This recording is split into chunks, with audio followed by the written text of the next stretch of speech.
बिस्मिल्लाहिर्रहमानिर्रहीम। आज हम शुरू करते हैं इनहिबिटर्स। इस चैप्टर का लास्ट टॉपिक है हमारा, और ये चैप्टर नंबर 3 एंजाइम्स वाला।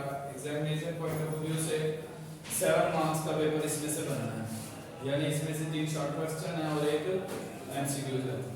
तो लास्ट टॉपिक है इनहिबिटर्स। इनहिबिटर्स को सबसे पहले हम डिफाइन करते हैं। वो तमाम तरह के केमिकल सब्सटेंसेस जो क्या करते हैं, चेक करते हैं, check the rate of reaction.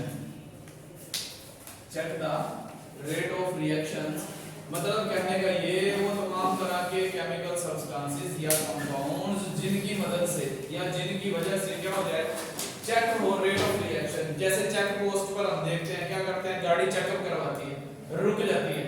इसी तरह से कीमियाई तामुलात के अंदर अगर ये कंपाउंड्स मौजूद होंगे तो ये एंजाइम की काम करने की रफ्तार जो है, रेट ऑफ रिएक्शन जो है, उस पर असरअंदाज होते हैं। रेट ऑफ रिएक्शन तो स्लो करते हैं, स्टॉप कर देते हैं। और बात का तो कहता है कि इनहिबिटर्स देखा जाए तो बहुत सारे हमारी जो खुराक है या जो ड्रग्स हैं, जैसे कि अद्वियात हम लेते हैं, बैक्टीरियल एंजाइम्स के खिलाफ होते हैं, जो बैक्टीरिया के एंजाइम्स को रोकते हैं और हमारी बॉडी में उस बैक्टीरिया से जो बीमारी थी उसको दूर करते हैं।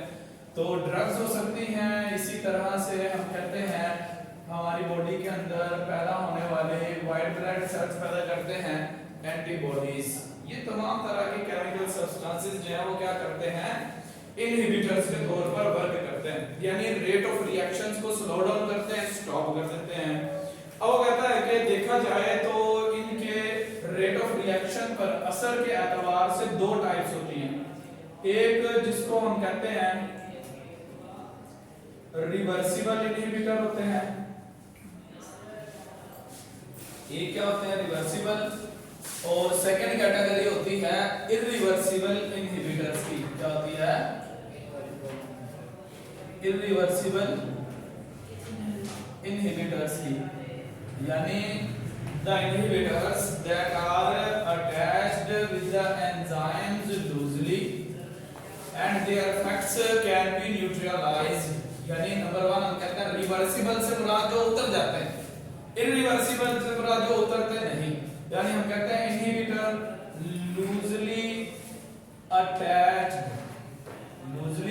होते हैं, और हम कहते हैं कि हम इनके इफेक्ट्स को क्या असर कर सकते हैं, कैन बी न्यूट्रलाइज्ड, यानी इनके असरात को कम किया जा सकता है। ठीक है, टेम्परेरीली आर्जी तौर पर अटैच होते हैं। ये क्या होते हैं, तीसरा पॉइंट क्या कहेंगे हम इनको, दीज आर टेम्परेरीली अटैच, ये आर्जी तौर पर जुड़ते हैं। जबकि इसके बरक्स देखा जाए जो इरिवर्सिबल इनहिबिटर्स होंगे, हम कहते हैं कि ये क्या होते हैं, कोवलेंटली अटैच्ड होते हैं। जैसे इससे पहले हमने देखा था जो कोफैक्टर्स थे कोवलेंटली बॉन्डेड हो जाएं, जिस तरह से विटामिन्स थे जो एंजाइम के साथ मुस्तकिल तौर पर जुड़े रहे और दोबारा से डीअटैच ना हो, दोबारा से उतरे ना, इनको हम कहेंगे these are the irreversible. Main ऐसा रिएक्शन जो सिंगल सेम एक डायरेक्शन में चलता है वो इरिवर्सिबल है। जो दोनों डायरेक्शंस में चल सके, अटैच भी हो सके, इनहिबिटर्स डीअटैच भी हो सके, तो इनको कहते हैं these are the irreversible inhibitors that can not be reversed and permanently attached. हम इसको कहते हैं कैन नॉट बी न्यूट्रलाइज्ड, यानी हम इनके असरात को कम नहीं कर सकते। They permanently block the active sites or permanently stop the functioning of enzyme। ये मुस्तकिल तौर पर एंजाइम के काम करने के अमल को मुतासिर करते हैं, जबकि ये आर्जी तौर पर करते हैं और इनके असरात को कम किया जा सकता है, इनके असरात को कम नहीं किया जा सकता। हम कहते हैं ये क्या करते हैं, परमानेंटली ब्लॉक करते हैं, या परमानेंटली हम कह देते हैं स्टॉप करते हैं एंजाइम्स को। ठीक है, ये इन दोनों के अंदर जो है वो डिफरेंस हुआ। इसी तरह से कहता है कि अगर हम देखें जो इरिवर्सिबल रिवर्सिबल इनहिबिटर्स हैं, इनको मजीद दो टाइप्स के अंदर डिवाइड किया गया। यानी एक इसको हम कहते हैं it is called competitive inhibitors और दूसरा है नॉन कॉम्पिटिटिव इनहिबिटर्स। अब वो कहता है इनहिबिटर्स की वो टाइप्स जो क्या करती है, अटैचेस एट एक्टिव साइट, जो कहां जुड़े, एक्टिव साइट पर अटैच हो। और इसके बाद हम कहते हैं एक्टिव साइट पर तो जाहिर सी बात है कोई वही चीज ही जुड़ सकती है, that is similar to the substrate, जो क्या है सबस्ट्रेट से मिलती जुलती है। लिहाजा हम कहते हैं they are structurally similar with substrate. ये सबस्ट्रेट के साथ क्या है, स्ट्रक्चरली सिमिलर होते हैं, सबस्ट्रेट से मिलती जुलती स्ट्रक्चर होती है, इसलिए हम इनको कहते हैं these are attached at the active site. लेकिन जब ये अटैच हो जाते हैं एंजाइम के साथ, एंजाइम इनहिबिटर कॉम्प्लेक्स बनता है। इससे पहले हमने पढ़ा था अगर किसी एंजाइम के साथ उसका सबस्ट्रेट जुड़े, एंजाइम सबस्ट्रेट कॉम्प्लेक्स बनता है। तो ये क्या बना देते हैं, एंजाइम इनहिबिटर कॉम्प्लेक्स। इसको डायग्रामेटिकली भी देखते हैं हम। इसके बाद अगली टाइप है, इसको हम कहते हैं it is the non competitive inhibitor. वो कहता है दे attach at a site other than active site, they attach at a site other than the active site के अलावा एंजाइम में किसी और जगह पर जाकर अटैच होते हैं, इसीलिए हम कहते हैं they cannot compete for the substrate। यानी एक्टिव साइट पर बैठने के लिए मुकाबला नहीं करते, इसीलिए इनको कहते हैं these are the non competitive inhibitor। क्योंकि ये वाले एक्टिव साइट पर अटैच होने के लिए सबस्ट्रेट के साथ मुकाबला करते हैं, इसलिए कहते हैं competitive inhibitors.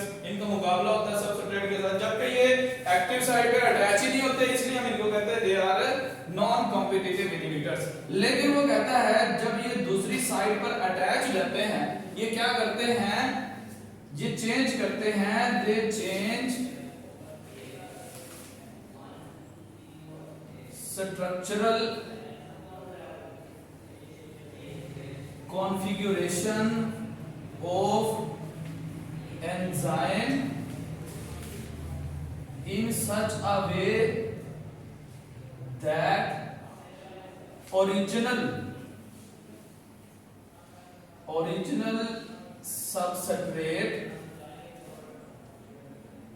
cannot bind with enzyme।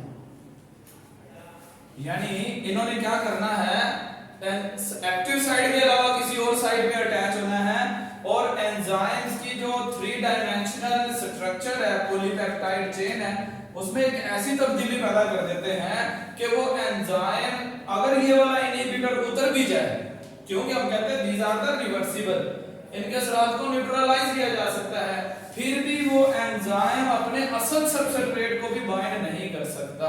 उसकी रीजन, उसकी वजह ये होती है कि हम कहते हैं कि ये उस एंजाइम की 3 डायमेंशनल जो पॉलीपेप्टाइड चेन है उसके अंदर तब्दीली पैदा कर देता है कि एंजाइम जो है वो परमानेंटली क्या हो जाता है, ब्लॉक हो जाता है, इनएक्टिव हो जाता है। क्यों, उसकी 3 डायमेंशनल पॉलीपेप्टाइड चेन ही खराब हो जाती है। लिहाजा इस तरह से हम कहते हैं ये कहलाते हैं कॉम्पिटिटिव और नॉन कॉम्पिटिटिव इनहिबिटर। अब बुक के अंदर जो कॉम्पिटिटिव इनहिबिटर है इसकी एग्जांपल दी है। अब उसने कहा कि मिसाल के तौर पर हमारे पास एक एसिड है जिसे हम कहते हैं it is the succinic acid, and this succinic acid is converted into fumaric acid by an enzyme and its name is the succinic dehydrogenase। succinic dehydrogenase enzyme का नाम क्या है, सक्सोनिक डीहाइड्रोजिनेज एंजाइम का नाम है। ये क्या कर देता है, इस सक्सोनिक एसिड को फ्यूमेरिक एसिड के अंदर चेंज कर देता है, बदल देता है। लेकिन वो कहता है अगर इस एंजाइम के साथ यानी इस सबस्ट्रेट के साथ जिसको हमने कहा कि ये सक्सोनिक एसिड है, अगर वो कहता है कि इस सक्सोनिक एसिड के साथ बजाय इसके यानी ये वाला एंजाइम हो हमारे पास सक्सोनिक डीहाइड्रोजिनेज, कहता है कि ये वाला सबस्ट्रेट रिएक्ट करने की बजाय इसकी जगह पर क्या आ जाए, मैलोनिक एसिड आ जाए। और जब ये मैलोनिक एसिड अगर रिएक्शन करे इस एंजाइम के साथ जिसका नाम है सक्सोनिक डीहाइड्रोजिनेज, तो वो ये कहता है कि ये वाला मैलोनिक एसिड इस सक्सोनिक डीहाइड्रोजिनेज की एक्टिव साइट में एंटर तो हो जाता है लेकिन आगे प्रोडक्ट नहीं बनता, लिहाजा हम कहते हैं नो प्रोडक्ट, कोई प्रोडक्ट पैदा नहीं होता क्योंकि reaction is not possible.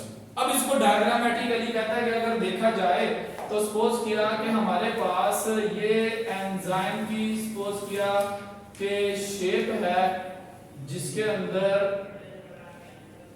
Substrate आकर बाइंड होता है, अटैच हो जाता है।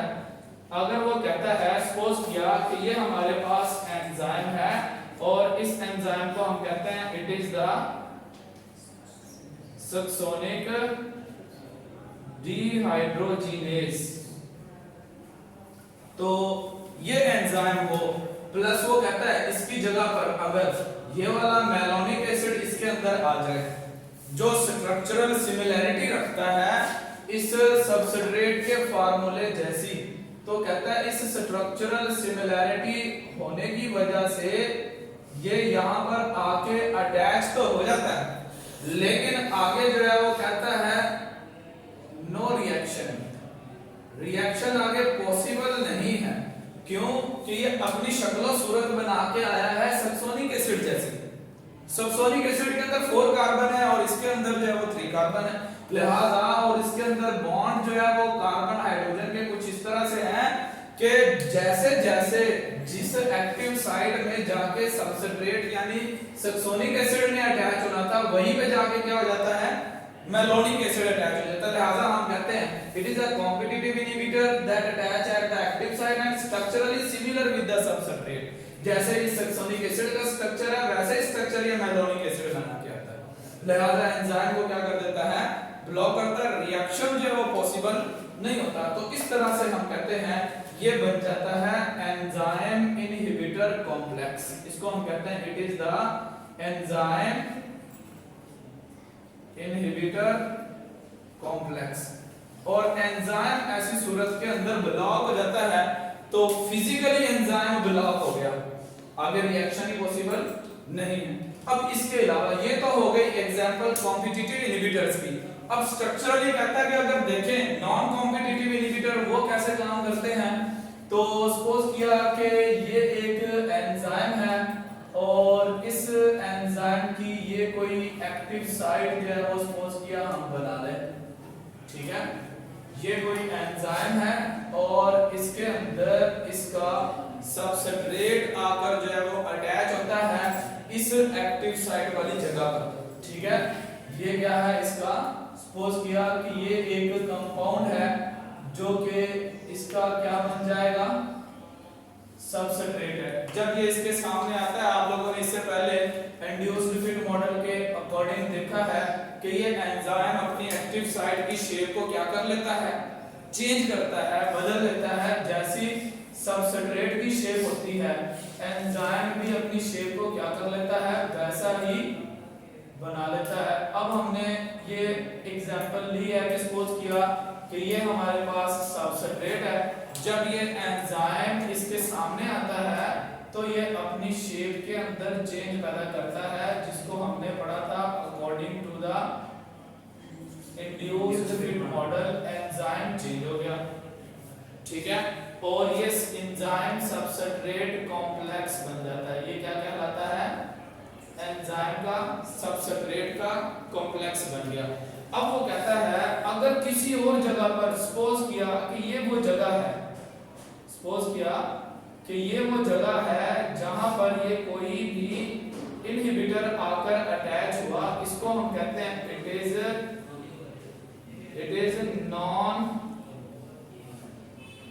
कॉम्पिटिटिव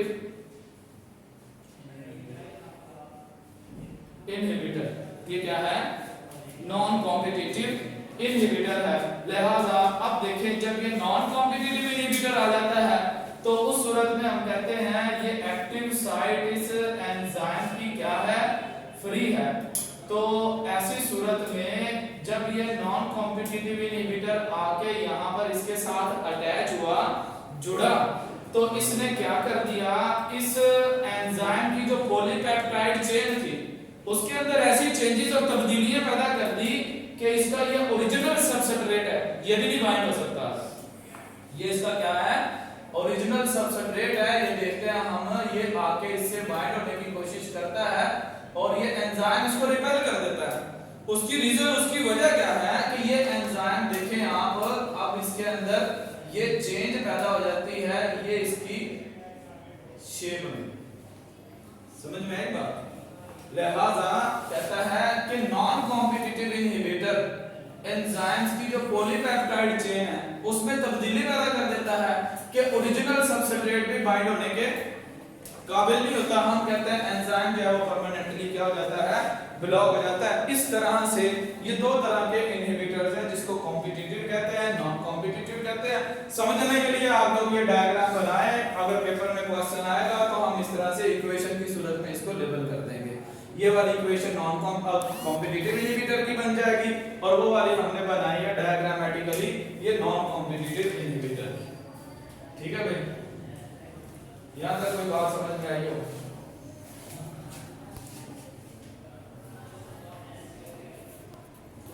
क्यों भाई?